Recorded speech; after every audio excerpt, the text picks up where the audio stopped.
Hey folks, it's Mike and 3MFL, Tortoise Overland. It's been one hell of a weekend, and it's definitely been a run. But I promised you guys I would shoot you a video for this weekend, so here we go. We are going to play with 12-volt charging.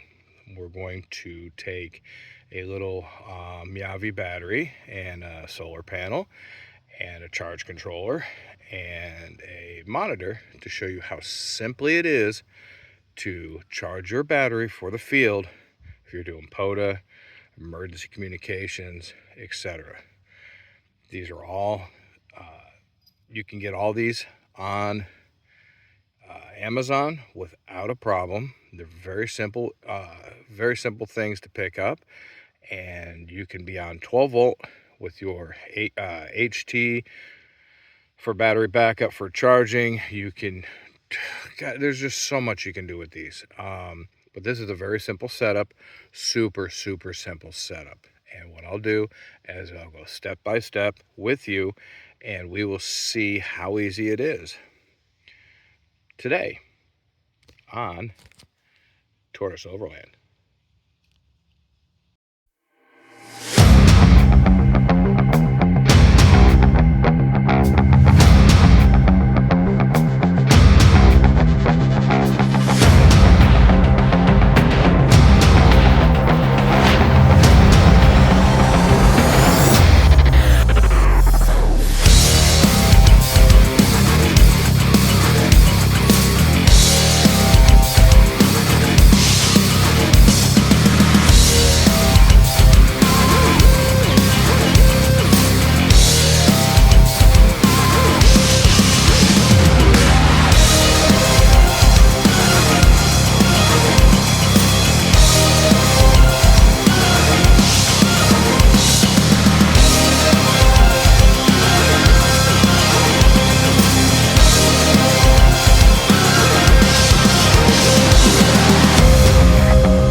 All right, so this is my little Kalalua, I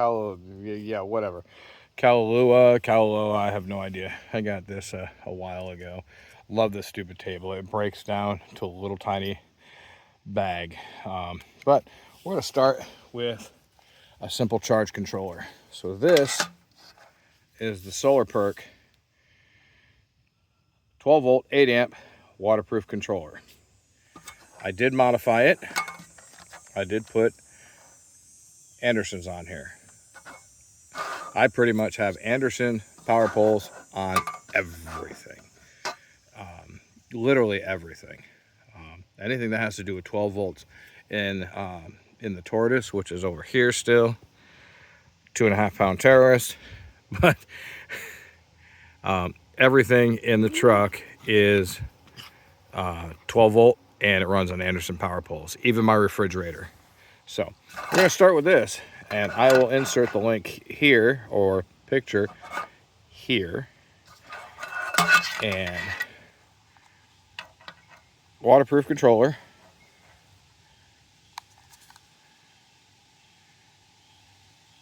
It says ISO 9001 compliant, IP67. It says it's waterproof.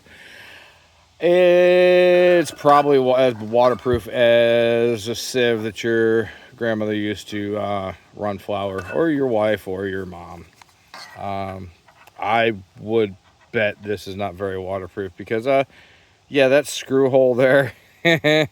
Yeah, that's not going to help you very well. That is actually open into the device. So yeah, that's not very waterproof. So there's that.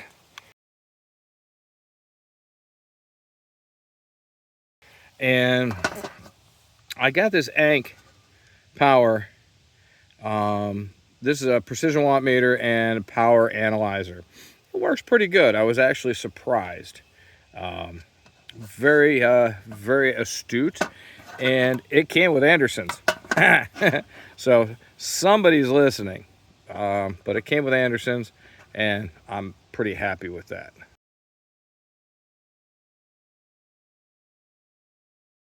Now we're gonna go with the TOGO power.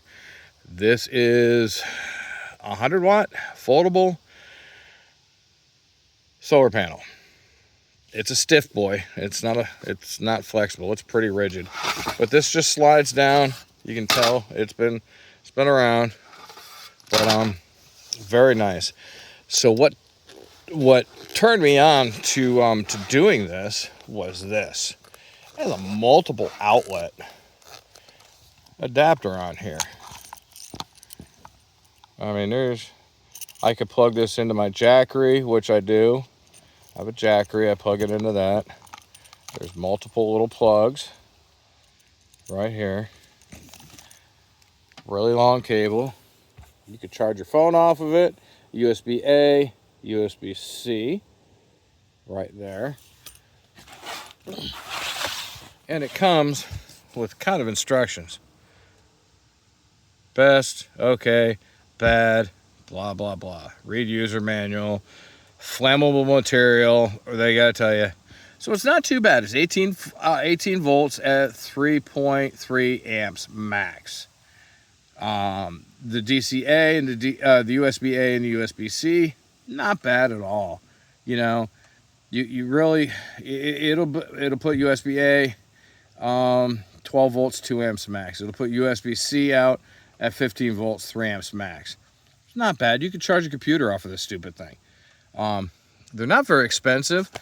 The wife actually got this for me, so I'll have to insert the Amazon here.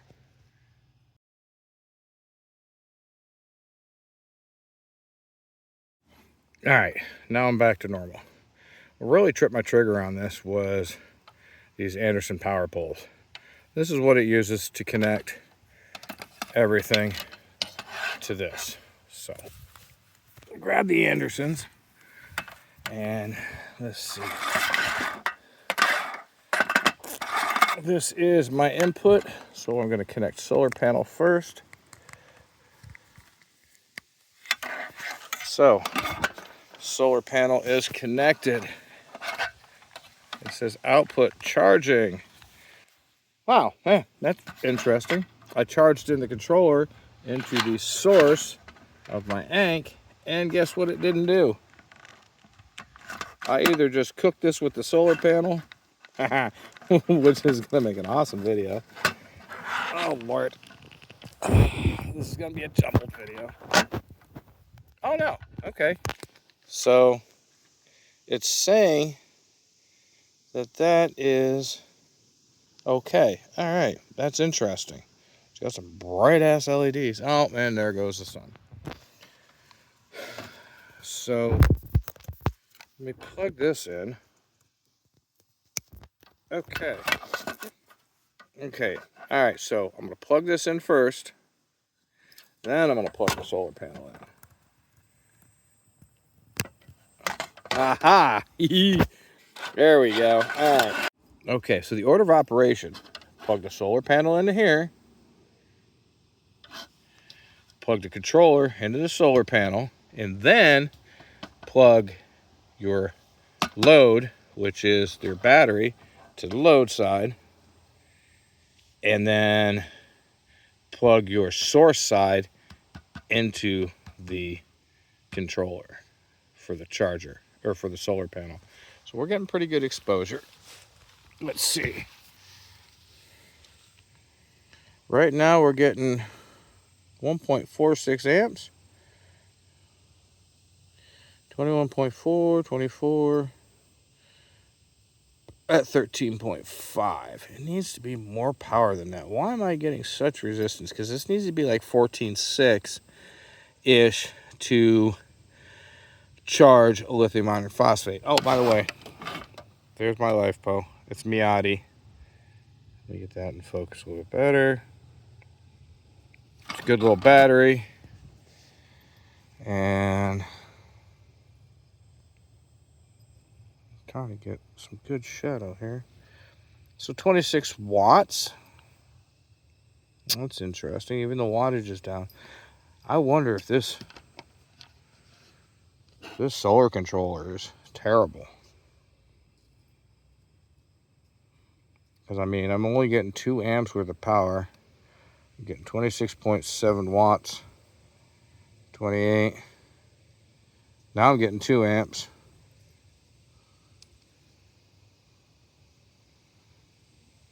Now I'm 1.6, 1.4, 1.3, 1.5.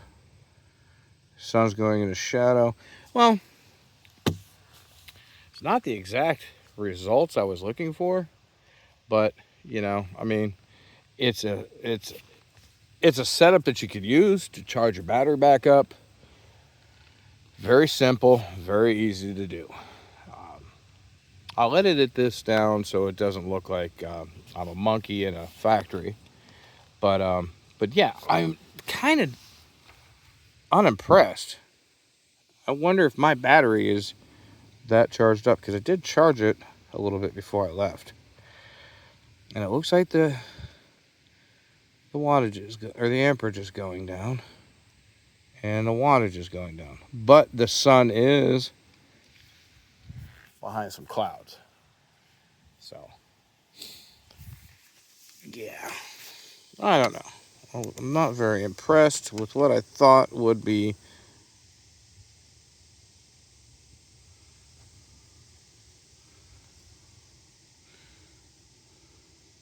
The sun's coming back out, so you know, it is going to be an on and off cloudy day. You can see the sun's getting a little brighter, a little brighter, a little brighter. And now we're back up to 2 amps. 2 amps, 13.7 volts. And this is directly out of the panel. Not bad. Not the results I was looking for, but not bad. I knew the Pennsylvania sun was going to be in and out, but it works. It does work. I am happy. That is actually red, not amber. The camera's not giving me a proper LED color. So, going from this into here, that's the solar panel, going into the charger, going into my analyzer, going through to the battery. So, all in all, it's working out pretty good. It's not the results I was expecting. I do have a on and off partly cloudy day.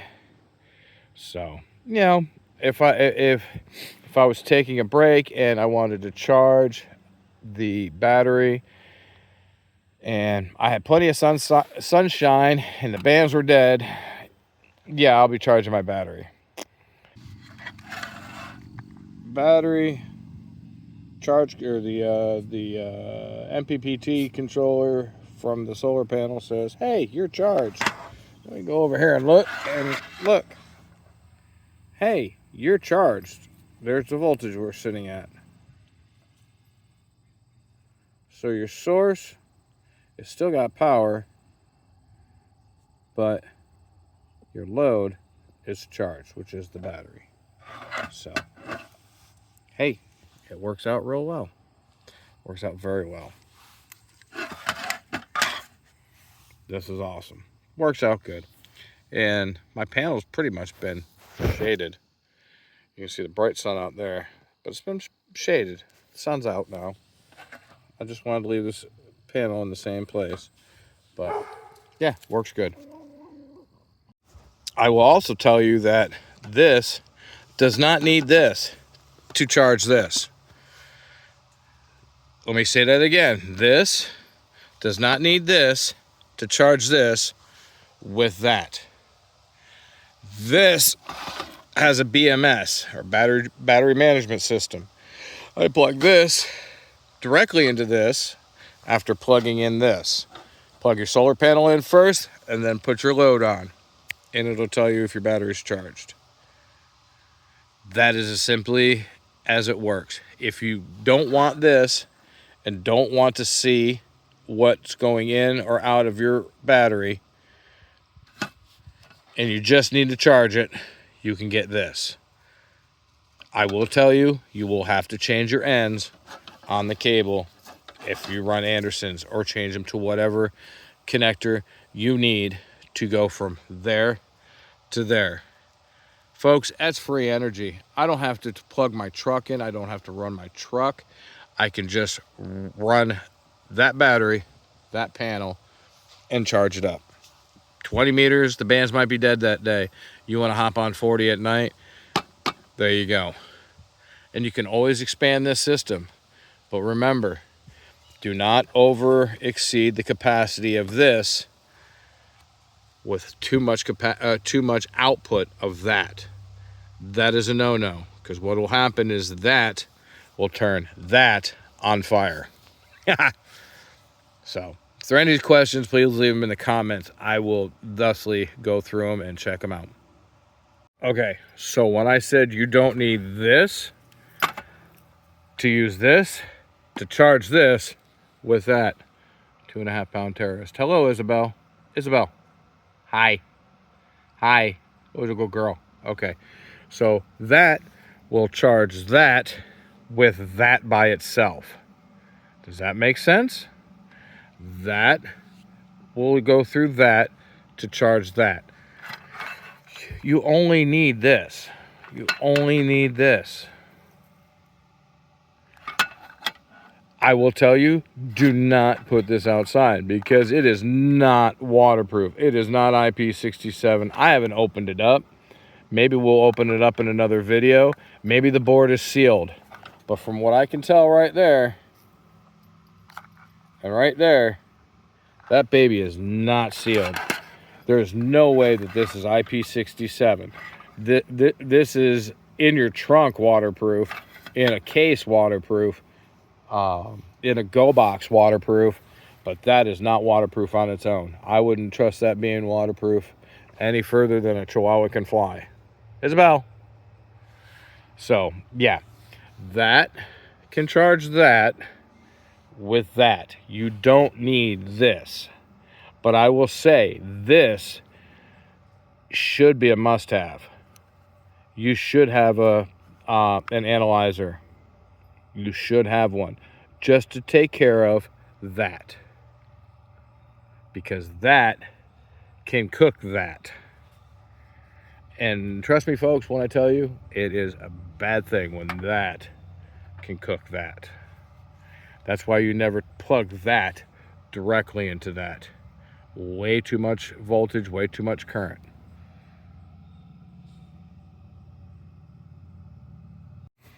So remember, folks, I am not a professional, though I do play one at work. You do you at your own risk. Remember, this is how I do it channel, not a how to do it channel.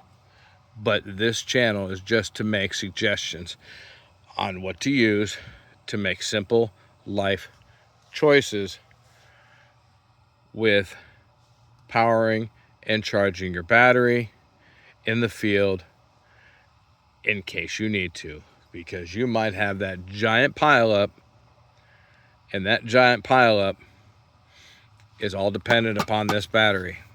Are you going to lose that pileup when you have to reduce your power on the radio? Yeah, no. So yeah, this is you know, you need to charge a battery, rock and roll, charge a battery. This can go through this. Through this is your meter to charge that. It's as simple as that. Any monkey can do it. I know this monkey can do it. I'm a hairless ape. You know, I'm reaching back to a book, a book series that I love to quote things from. But Skippy thinks we're hairless apes. Anyways, if you know, you know. But if Isabel had thumbs, she could do this. This is really simple, stupid. If you don't know how to solder, find one of your buddies that knows how to solder. Do not crimp these. Do not crimp these. I love the stupid little crimp tool. Yay, crimp tool. Solder them. Solder, solder, solder, solder, solder. This doesn't have the little slide on quick disconnects. This is soldered. Soldered.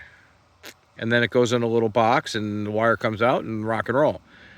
Do not crimp your power leads. Period. End of statement. Ask me how I know. You think you can have a good power lead. You think you can have a good crimp. You can do the tug test all day long. But guess what's going to happen? 9 times out of 10, you're safe. 9 times out of 10, you're safe. But that one time that you crimp it wrong, or you get distracted while you're crimping it, and you go plug in, you're drawing high power, you're drawing 10 to 40 amps through the Anderson 40 amps or the Anderson 50 amp connectors. I've seen too many things burn up from current draw. And yeah, my suggestion, this is how I do it, not a how to do it. Solder, solder, solder. Solder. They're soldered. They're in there. They're soldered. Everyone is soldered. These are soldered. Solder, solder, solder. Less chance of failure, less chance of pulling it out, less chance when you go to the field and you're breaking down to go to the next park and you pull these apart and you go, boink, oh man, that came out of there. Oh my God, what am I gonna do? Your ground popped out. Well, you can jury rig it to go connect together. But you know what? Solder. Solder, solder, solder. If you crimp that and I just pulled it with one hand, it could have possibly popped out. Solder, solder, solder. Solder those stupid connectors. Solder those Andersons.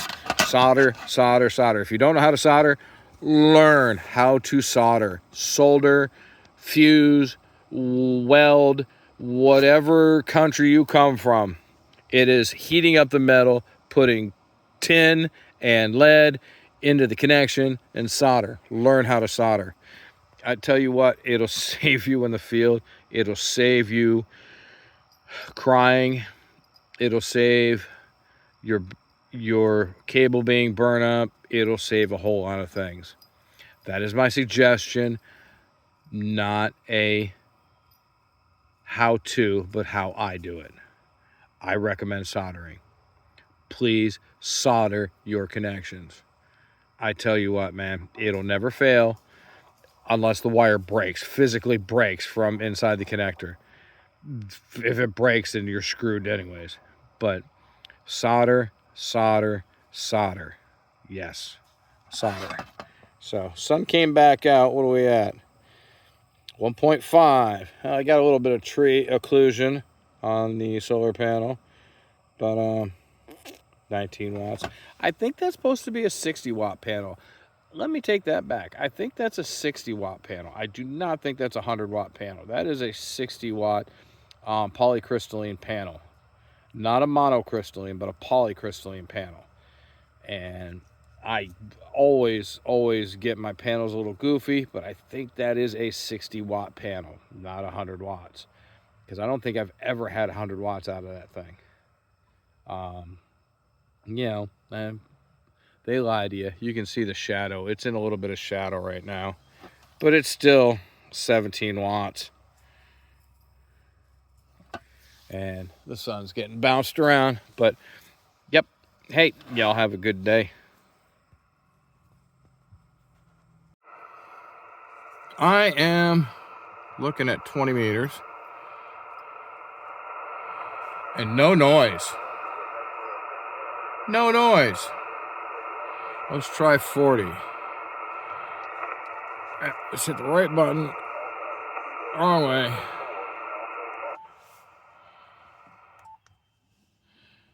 Let's hit the A-test. For all of you that don't know what an A-test does, that's how it tunes. It lengthens and lowers the antenna. Let's see, what does 40 meters got for me? No noise. And you know what's funny is? There's my antenna. There's the charger. Antenna, charger, battery. Now, I am not running off of that battery. I'm going to build a Y circuit for it. But There's a solar panel, there's a charge controller, and the power meter. And you know what? No noise. None whatsoever. So I either have a very, very good, very, very good system, or I don't know. You tell me. Let me know. This has been an interesting little experiment, and I figured I would show you how everything works in a really simple, not super stupid expensive way to charge your batteries in the field, to charge your car battery, to charge pretty much anything. If you know a little bit about electronics and you know a little bit about 12-volt wiring, remember, red goes to positive, black goes to negative. Red and black. It's that simple. Red goes to positive, black goes to negative. Super, super simple. You know, it's one of those things. Hey, hope you enjoyed this video. Like, subscribe, follow. Leave me a suggestion. What do you want me to look at next? Got tons of ideas for things, but I want your input. Give me a shout. Leave your suggestion in the comments below. Thanks, appreciate it. Peace out. Tortoise Overland, November 3, Mike, Foxtrot Lima.